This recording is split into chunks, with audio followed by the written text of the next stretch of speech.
വയനാട്, വിലങ്ങാട് ഭാഗങ്ങളിൽ ഈ നാളുകളിലുണ്ടായ സമാനതകളില്ലാത്ത പ്രകൃതി ദുരന്തത്തിൽ ഇരയായവരെ ഈ ദിവസങ്ങളിൽ സന്ദർശിക്കുകയായിരുന്നു. വയനാട്ടിലെ പ്രകൃതി ദുരന്തം എല്ലാവരുടെയും ശ്രദ്ധ പതിഞ്ഞു. എന്നാൽ ഇവിടെ വിലങ്ങാട് ഭാഗത്ത്, വിശിഷ്യ വിലങ്ങാട്, മഞ്ഞക്കുന്ന്, അതുപോലെ പാലൂര് പ്രദേശങ്ങളിൽ സംഭവിച്ചിരിക്കുന്ന വലിയ ഉരുൾപൊട്ടലുകളും അതിലൂടെ സംഭവിച്ചിരിക്കുന്ന കൃഷിനാശങ്ങളും ഇതുവരെയും മാധ്യമ ശ്രദ്ധയിലോ പൊതുസമൂഹത്തിൻ്റെ ശ്രദ്ധയിലോ വേണ്ടത്ര പതിഞ്ഞിട്ടില്ല എന്നുള്ളതാണ് ദുഃഖകരം. ഇവിടെ മരണം ഒന്നായി ചുരുങ്ങി എന്നുള്ളത് സത്യമാണ്. അത് സർവേശ്വരന് നന്ദി പറയാം. അതേസമയം ഇവിടെ 26ഓളം വീടുകൾ ഒലിച്ചു പോയിട്ടുണ്ട്. ഒരു 70-ഓളം വീടുകൾ വാസയോഗ്യമല്ലാത്ത സാഹചര്യം ഉണ്ടായിട്ടുണ്ട്.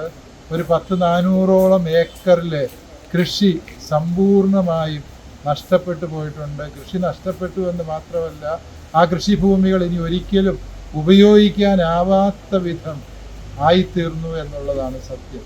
ഇപ്രകാരം ഇവിടുത്തെ നാശനഷ്ടങ്ങൾ കണക്കിലെടുക്കാനാവാത്ത വിധം ഭയാനകമാം വിധം വലുതാണ്. ഈ ജനത വലിയ ആശങ്കയിലാണ് കഴിയുന്നത്. അനേകം വീടുകൾ ഇനിയും ഉരുൾപൊട്ടലിൻ്റെ ഭീഷണിയിലാണ്. ഈ പ്രതിസന്ധിയെ എങ്ങനെ പരിഹരിക്കാൻ പറ്റും എന്നുള്ളതിനെക്കുറിച്ച് സർക്കാരിൻ്റെ ഭാഗത്തുനിന്ന് ആത്മാർത്ഥമായ ശ്രദ്ധയും പരിശ്രമവും ഉണ്ടാകണം. തീർച്ചയായും കേരളത്തിലെ കത്തോലിക്ക സഭയുടെ എല്ലാ ദേവാലയങ്ങളും രൂപതകളും ഈ ഒരു വിഷയത്തിന് വേണ്ടി വളരെ ആത്മാർത്ഥമായി സഹകരണം വാഗ്ദാനം ചെയ്തിട്ടുണ്ട്. അടുത്ത ഞായറാഴ്ച എടുക്കുന്ന പ്രത്യേകമായ സംഭാവനകളും പിരിവുകളും ഈ ഒരു പുനരധിവാസ ലക്ഷ്യത്തിലേക്ക് വേണ്ടി സഭ നീക്കിവെക്കുന്നതാണ്.